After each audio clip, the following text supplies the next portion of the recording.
I've got a couple different projects here in the shop that I'm in the middle of. First one is the pig feeder, and the second one is the gate for the working corral. I don't think I can finish either one today, but I could get a lot closer to being done with this gate. So the plan today is to work on this gate for a few hours this morning and see how far I can get, and then I've got to run back down to the ranch and package all of the chickens that I finished harvesting yesterday. Then I've got to get the cows moved, get the valves set for tonight, so it's gonna be a busy day. That's what's going on today on Farmertylerranch.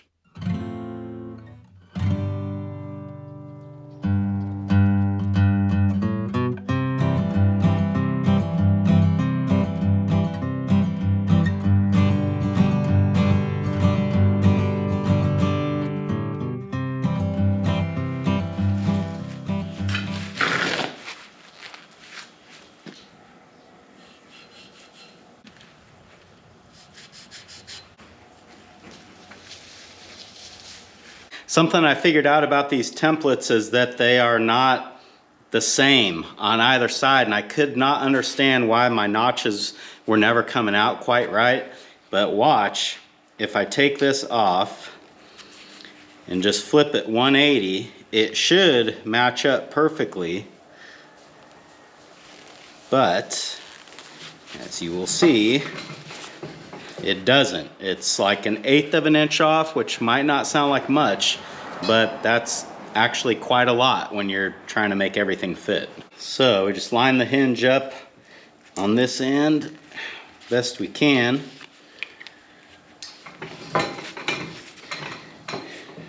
And trace another line over here.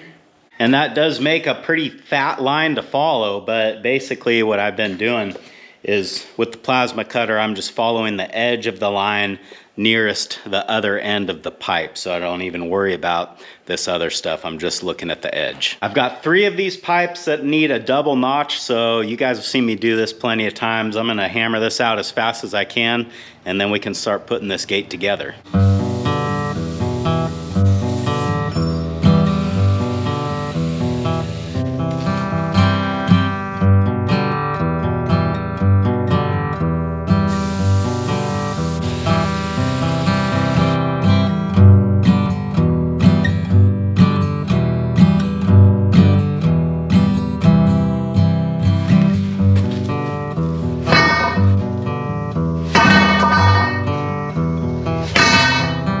That is all the pieces for the gate.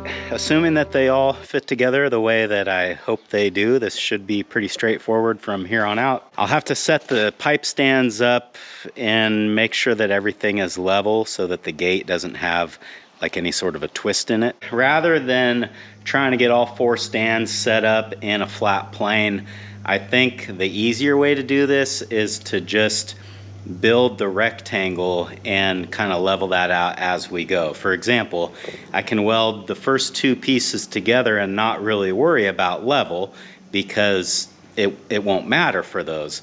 When I put the 3rd leg on, then we will have to worry about where is level, where is flat. But if we do get the 3rd one in the right spot, then the 4th piece centers itself or locates itself. So I think that's gonna be easier. So we're gonna do it.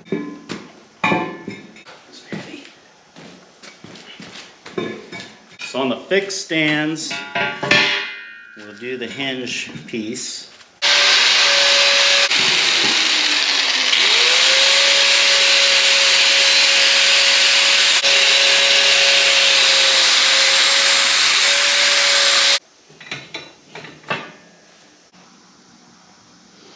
It's pretty close right there. Get it close in the stands, and I can use this clamp to true everything up.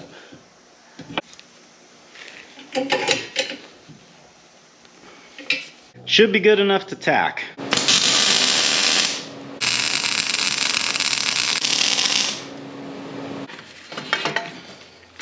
Next step, I think, is to take the fixed stands, get them as wide as I can on this hinge piece, and then we'll use the adjustable stands on the long pieces. The idea being that we can get the hinge piece level, and then when we have the 2 long pieces, if they're a little bit off of each other, we can use the adjustable stands to true them up.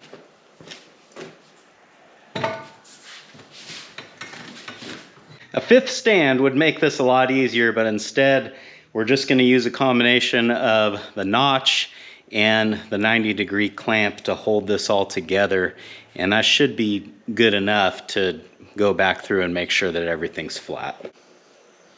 Make sure my angle's going the right way.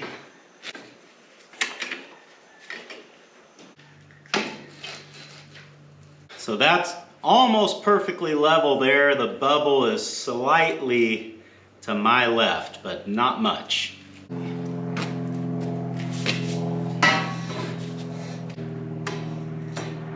All right, we're close.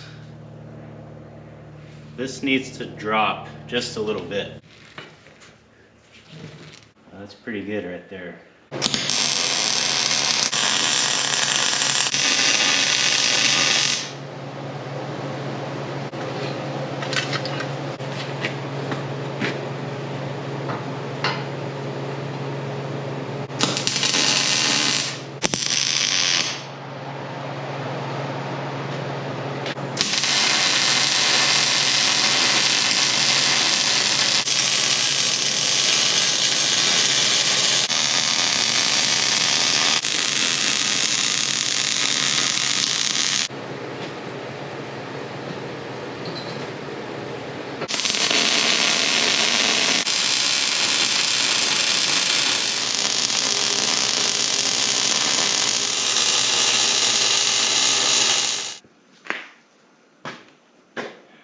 Had a few GoPro issues there, so I'm not really sure how much of the assembly you guys are actually going to see, but it's done, on this side at least. I still have to flip it over and weld the bottom.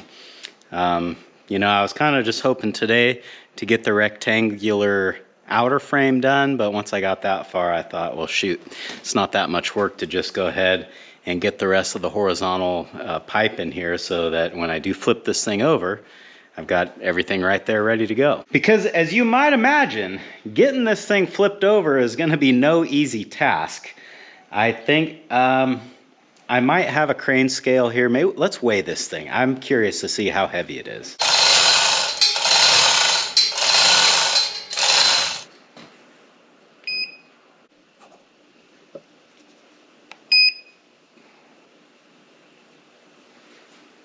About 233 pounds. That's a heavy gate.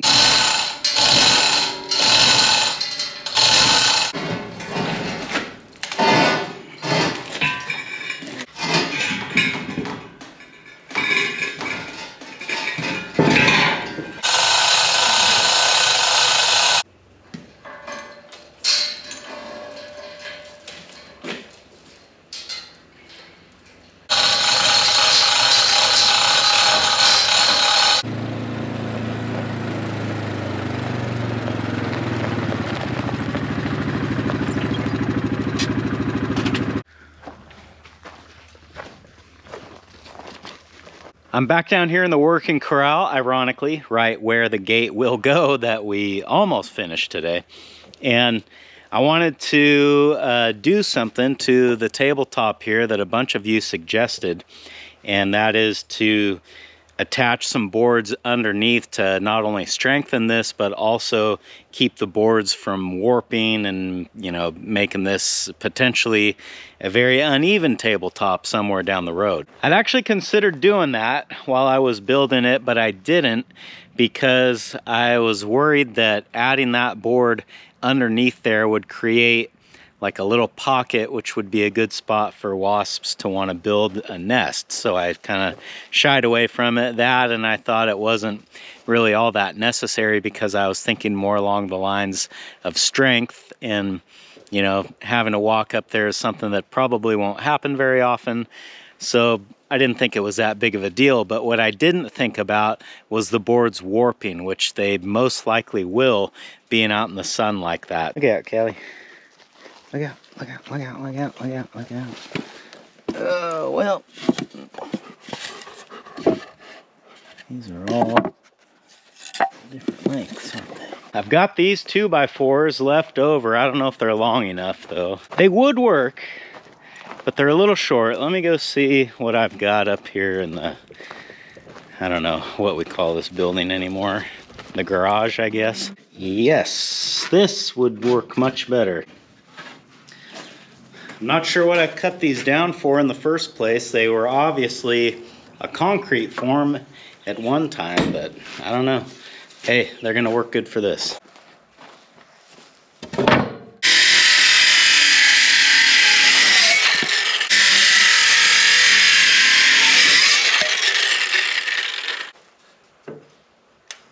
Right there.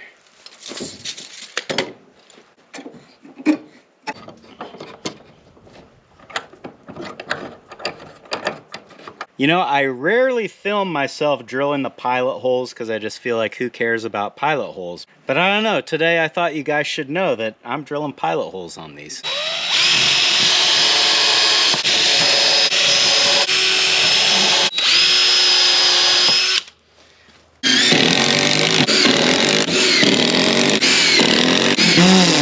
Oh, Tyler, what was that?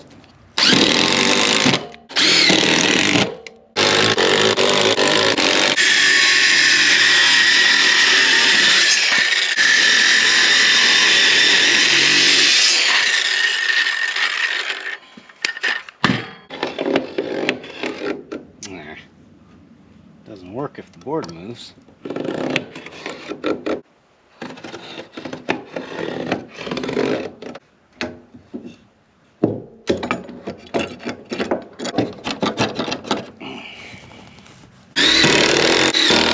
Well, there you have it. It doesn't really look much different here on the top, but it should be a lot stronger now.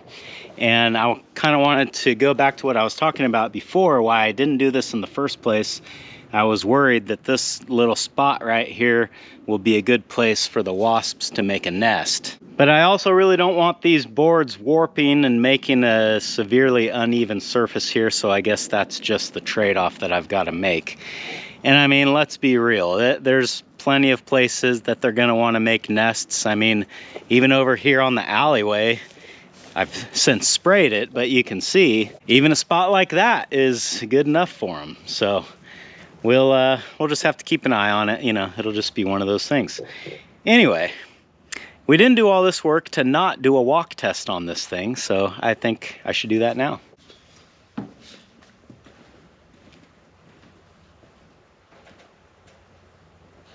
Oh yeah, much better. Doesn't sag at all now. Very nice, very nice. What else is there to say? Mission accomplished.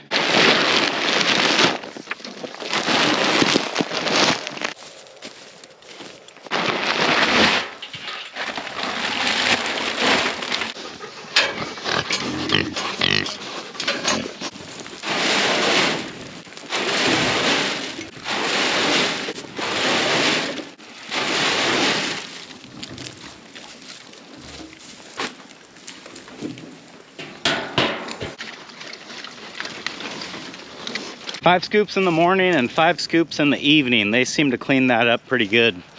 It'd be nice when we get the new feeder in there and they can just go on free choice and eat all they want. I'm thinking they'll probably finish a little bit faster, although it's gonna feel more expensive while I'm filling that feeder up. Well, we still got lots to do this evening, so we better get moving.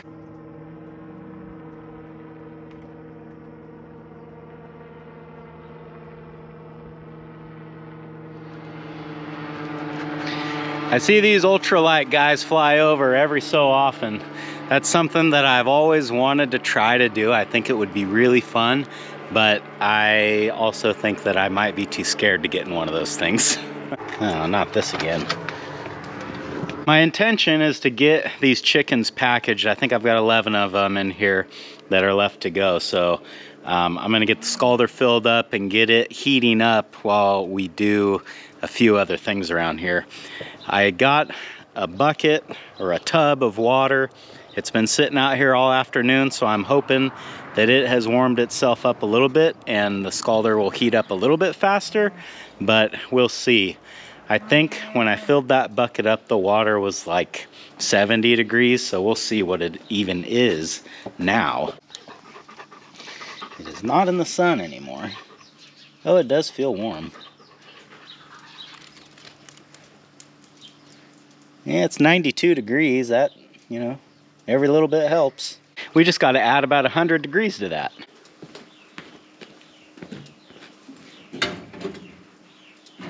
Brought my little Predator generator to run this thing. I mean, I've got 110 power here in the garage, but this circuit, I can't remember. I think it's a little bit weak. I'm not sure that it would run this thing. I think this would be tripping the breaker like all the time, and I don't want to have to babysit it. I just want to turn this on, go do my other chores, and then hopefully the water will be ready by the time I'm done.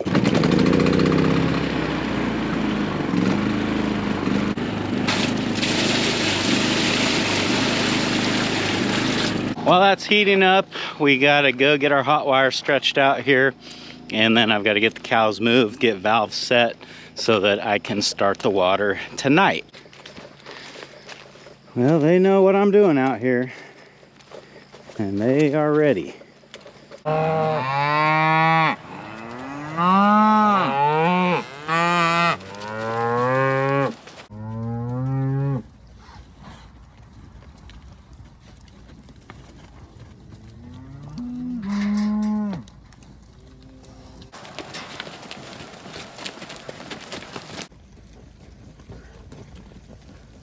Girls, can't we get along?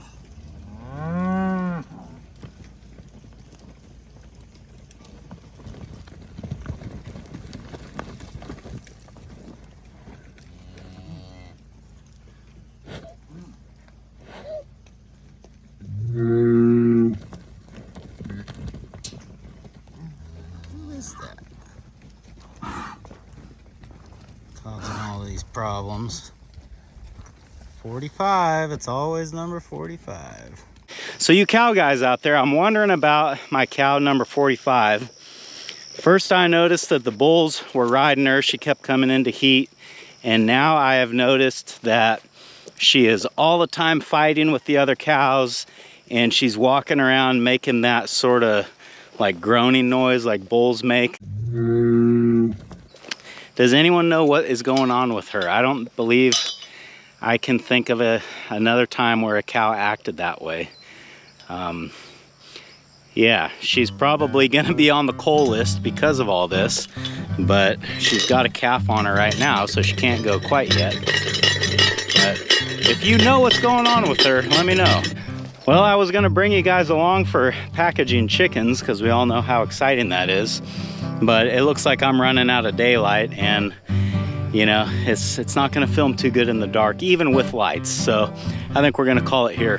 Thanks for hanging out with me today, guys, and I hope I'll see you again on Farmer Tyler Ranch.